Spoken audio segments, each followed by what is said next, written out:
Tommy, first of all, Josh Taylor up there, #1 ranked light welterweight in the world, double world champion. He was saying how well you were moving your feet and how you looked like a well-schooled boxer this evening. Yeah, I'm trying different things, you know. I'm learning everything in the gym. I'm just trying to take it onto the fight night because I've had 10 amateur fights, not a lot of experience, so I'm learning on the way.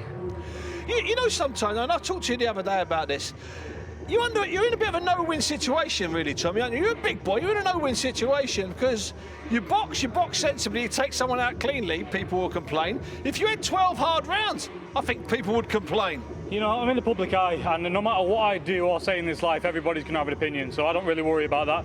As long as my family and friends and everyone around me know I'm doing right, then that's all I care about. I don't care about anyone's opinions. But for the few amount of amateur fights, and now 5 as a pro, you also know that you can step up and that you will step up at some point, and it will get harder. Yeah, of course. Boxing is the hardest sport in the world. I know what I'm in for. But at the end of the day, I'm a novice boxer. I'm taking my time, building up gradually. I'm not going to be rushed. I'm 21 years of age. I've got my dad there guiding me. Can't go wrong. John, good to talk to you again. And you, Steve.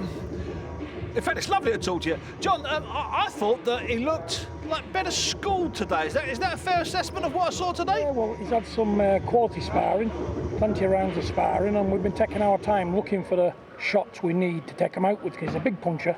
So instead of flailing away and wasting punches, we've been more concentrating on delivering proper, correct, hard knockout blows. You know, he's ready for going in the first round, that kid. The kid's strong, you know. These lads, they're fit as fire, these journeymen. They're fighting every month. They're in shape, they're match fit. And if he's done that to him, there's only one other man done it. So it shows you, you know, take him out like that, and he's only a novice professional. You know, like I say, you can only start him at the floor, can't you? Work your way up. What's going to happen now, John, and you know this because you had it with the big lad, with the big fella, is that people will be gunning for him, just like they were gunning for Tyson. Let's get it right. People were gunning for Tyson at the start. Yeah. But listen, like you just said earlier, Steve, he's in a no-win situation. He's come off Love Island, you know, and people can expect too much of a man that's done nothing in the boxing world, and nothing is what he's done. 10 junior amateur bouts, you know, another 3 or 5 year layoff, and we've just been working away nice and steady. Me and him, Steve Egan, Arthur Little, Mick Linden, you know, small circle, but we've got it right, and we're just going to bring him along nice and steady. And this kid can punch. And there's no rush, John, is there? No. He's 21, but in boxing terms, you're a baby, and I mean that politely. Well, he's a marketing dream. Look at him, handsome child, fine specimen of a fella, you know. Even I stand to attention when I talk to him. And he can fight, Steve. Yeah, listen, I know he can fight. But I'll upgrade him when I feel fit. Exactly. So you're not gonna feel the pressure, because there will be pressure, there will be criticism. You know that, John. I've got one king in the ring, ain't I? Yeah. I've got 2 coming. You know what I'm saying? I've said it first. This kid, if people can't see his potential so early on, they need to go to Specsavers, don't they? So at the end of the day, this kid has got it all.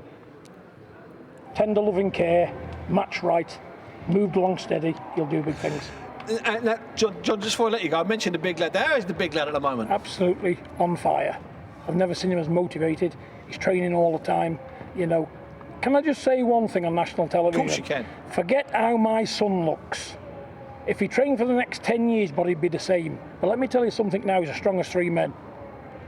And he can run 25 mile like he is, you know. He's a strong man. I'm fat, look here. Fat as a pig.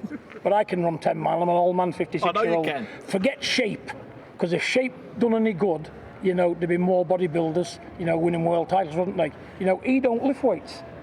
That's amazing. All this is press-ups and sit-ups and pull-ups and road work and, you know, little bits of like circuit weights, nothing. People think he's a bodybuilder. No bodybuilder.